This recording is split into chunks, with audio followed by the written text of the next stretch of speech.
Hi, my name is Siddhartha, and in this edition of Unjargoned, we will be talking about an important type of risk that affects businesses: operational risk. Risk and business are closely linked. Successful business performance is the entrepreneur's reward for the risks that they undertake in setting up and running the enterprise. While risks come in all shapes and sizes, the major risks faced by a business can be classified into four broad categories. Strategic risks. These are risks from failed business decisions. Operational risks. These are day-to-day risks. Compliance risks. The risks of not complying with laws. Reputational risks. The risk of damaging the brand value. Our focus in this video will be on exploring the various aspects of operational risks as they cut across functions and affect everyday activities. By definition, operational risk refers to the risks associated with an entity's regular operations. It is the risk of failure due to inefficiencies or breakdown in internal processes, people, and systems. An interesting thing about operational risks is that they can be actively linked to the decisions made by a company and the way it functions. Operational risk stems from four major sources. Systems. This is a broad category encompassing structures that keep an entity running. Risk here can arise from multiple aspects of the system, like incapability to scale, unreliability caused by bugs and errors, or being outdated because of a reluctance to upgrade in line with current trends. The recent fiasco where Tamil Nadu Mercantile Bank accidentally credited 9,000 crores into the account of a cab driver, thereby highlighting the vulnerability of its systems, is a great example to illustrate this kind of risk. The next source is people. Staff and skill shortages are key risks. While the latter affects an entity's ability to handle complex tasks, the former impacts the capacity of operations. Additionally, even if new talent can be onboarded rapidly, there always remains the risk of value misalignment and the need to provide role-specific training. Strategy and estimates the cost of appointing an inappropriate CEO at a mind-boggling 100 million for a global conglomerate. The third source of risk is processes. A process consists of a series of steps carried out to achieve a particular outcome. The most obvious risk here is that the steps may not be performed in the desired sequence, leading to inadequate outcomes at best and harmful ones at worst. Oversight and collusion are indicative of human actions that fracture processes. Another huge risk is that the process design itself could be flawed. This may be the case in organizations that are yet to discover best practices or just aren't up to date with trends. The last source of risk is external factors. Not all operational risks need to be a result of internal actions.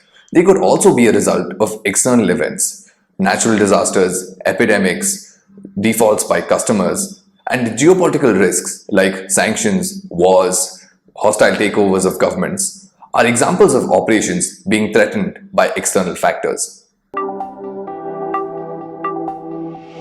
As my colleague says, we can always do something about everything. When it comes to risks in general and operational risks in particular, mitigation is dependent on properly identifying, categorizing, and then building mechanisms to mitigate them. The first step is to identify. Experience has shown organizations that the worst outcomes come from risks that they have knowingly or unknowingly ignored. There are two possible ways to identify risks. A top-down approach is one that originates from the senior management. Their visibility over the entire operations and strategy enables exhaustive mapping of the kinds of operational risks that threaten the enterprise. The second way is a bottom-up approach, involving getting the execution layer and the mid-level employees to give their insights on potential risks. This helps in getting to the very basics of operations to detect process and system-related risks very close to the source.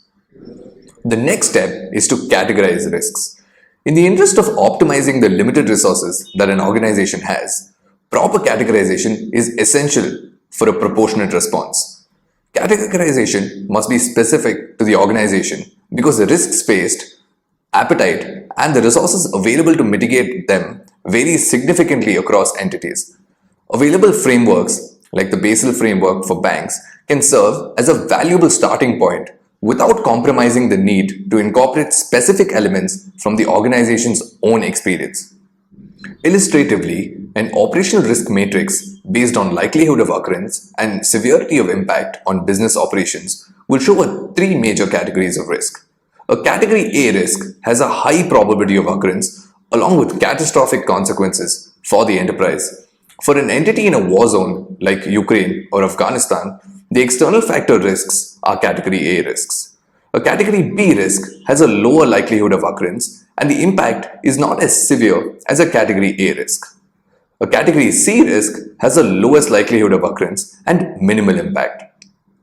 The above are only three major categories in a 3x3 matrix. There will be other kinds of risks, like one with high likelihood of occurrence but low impact. The major categories will, however, serve as a guide on the treatment of these other categories. Also, the 3x3 matrix can very easily be extended to a 5x5 matrix to accommodate varying degrees of occurrence and impact as the organization's risk function matures. And finally, how do we manage or mitigate risks? A successful mitigation program starts with minimizing operational risks at source, managing ones that exist, monitoring them stringently, and making the process dynamic to bring any new risks into the framework. A few guidelines here would be selective acceptance. The Office of the US Chief of Naval Operations highlights this point in their operational risk management principles by advocating avoidance of unnecessary risks and acceptance of only those risks where the benefits outweigh costs. Transfer risks. The second line of defense must ideally be to transfer operational risks. For a suitable fee, insurers will mitigate risks like natural disasters, default by customers, mistakes or frauds by employees. By transferring risks, organizations can focus on actively managing those risks that are more pressing and harder to track. People are the source, but they can also be the solution. Earlier, we discussed the human factor as a base constituent of operational risk. However, people can also help you manage risks. In addition to top hires like a chief risk officer, it is also imperative to direct a steady stream of top talent to the risk division. Interestingly, many attribute the absence of a chief risk officer as a major cause of the recent Silicon Valley Bank downfall that sent shockwaves through the global economy. Trust data. Reliance on highly subjective operational risk detection tools centered on self-assessment may be ineffective in detecting critical operational risk categories. Here is where data can step in with its objectivity.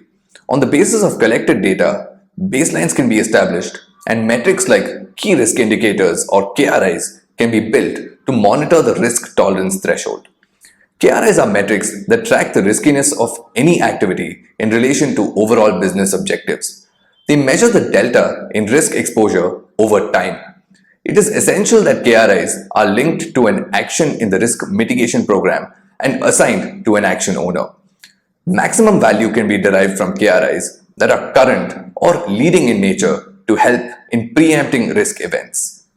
Illustratively, if an organization wants to reduce the risk of customer defaults, one risk it faces may be not so stellar customer persona, and an appropriate KRI for that would be the percentage of exposure to customers with low credit ratings. Leverage technology. Technology can be leveraged all the way from risk avoidance to risk monitoring and management. A few such cases would be the use of RPA or robotic process automation to substantially reduce risks arising from human errors. Real-time monitoring and alert systems to enable timely identification and response for time-critical risks. In case of an adverse event that escapes the framework, technology can be a lifesaver in ensuring business continuity. Imagine a scenario where an earthquake wipes out the entire on-premise data system. A cloud-based backup would be a lifesaver, especially for the digital-first businesses of today. Firstly, complete elimination of operational risk, or any sort of risk for that matter, is a myth. There are just too many moving pieces for us to confidently claim that we have completely eradicated it. Also, risk is not arbitrarily bad. It can serve as a key differentiator between companies that just scrape by and those that actively manage risk. Many times, there is a tendency to postpone or altogether bypass the risk management process, viewing it as only a cost center without any observable benefits or inflows. The hiring of a CRO, setting up of a risk management team, and the requisite tech spends may seem onerous at times. Now, here's something to consider. It is the risk function that affords the entity the luxury of carrying on business as usual. In the context of that, it would certainly seem that it's money well spent.